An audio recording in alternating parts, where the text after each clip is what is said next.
पश्चिम बंगाल की पूर्व सीएम ममता बनर्जी द्वारा बनाई गई तृणमूल कांग्रेस में अंदरूनी उथल पुथल मची हुई है। पिछले कुछ दिनों में टीएमसी के वरिष्ठ नेताओं ने इस्तीफा दिया है। विधायकों और सांसदों के बीच बागी गुट तैयार हो चुके हैं। कांग्रेस के साथ विलय की अटकलें भी तेज हो चुकी है। इन घटनाओं ने पार्टी की अंदरूनी एकजुटता पर सवाल खड़े कर दिए हैं। इन सबके बीच चर्चा यह भी है कि ममता बनर्जी को अपना आदर्श बताने वाली सायोनी घोष भी कोलकाता से बाहर निकल गई हैं। उनके भी टीएमसी के बागी कैंप में शामिल होने की चर्चा है। उनके अलावा एक और करीबी नेता कल्याण बैनर्जी ने भी बागी तेवर दिखला दिए हैं। नमस्कार, मैं हूं आकांक्षा और आप देख रहे हैं न्यूज 18 का डिजिटल प्लेटफॉर्म।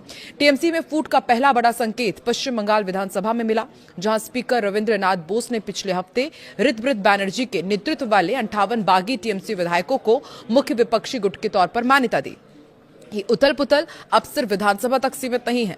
टीएमसी सांसदों के बीच भी एक अलग गुट उभरकर सामने आया है। बारासात की सांसद काकुली घोष ने पिछले हफ्ते पार्टी के सभी पदों से इस्तीफा दे दिया था।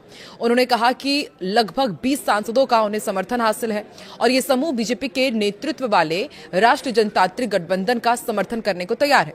असंतुष्ट समूह सिर्फ कम चर्चित विधायकों तक सीमित नहीं है। बाकी खेमे में कई हाई प्रोफाइल नेता शामिल हैं। जादवपुर की सांसद सायोनी घोष और कोलकाता दक्षिण की सांसद माला रॉय बुधवार को असंतुष्टों के साथ जुड़ गए।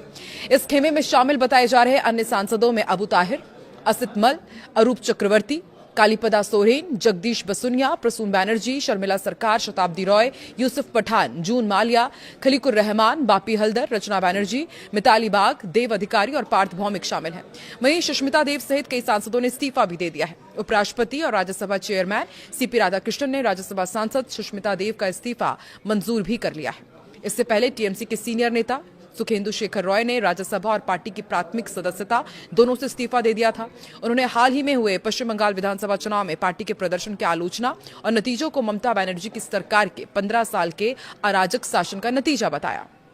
अंदरूनी कलह ने टीएमसी और कांग्रेस के बीच विलय की अटकलों को भी हवा तेज कर दी है।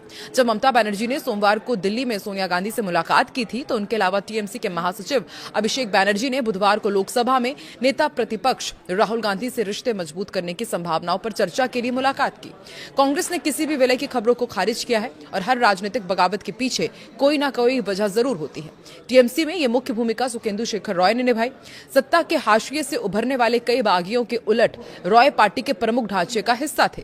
राज्यसभा सांसद, वकील और संसद में पार्टी की सबसे मुखर आवाजों में से एक होने के नाते उन्हें नेतृत्व के भरोसेमंद करीबी लोगों में गिना जाता था।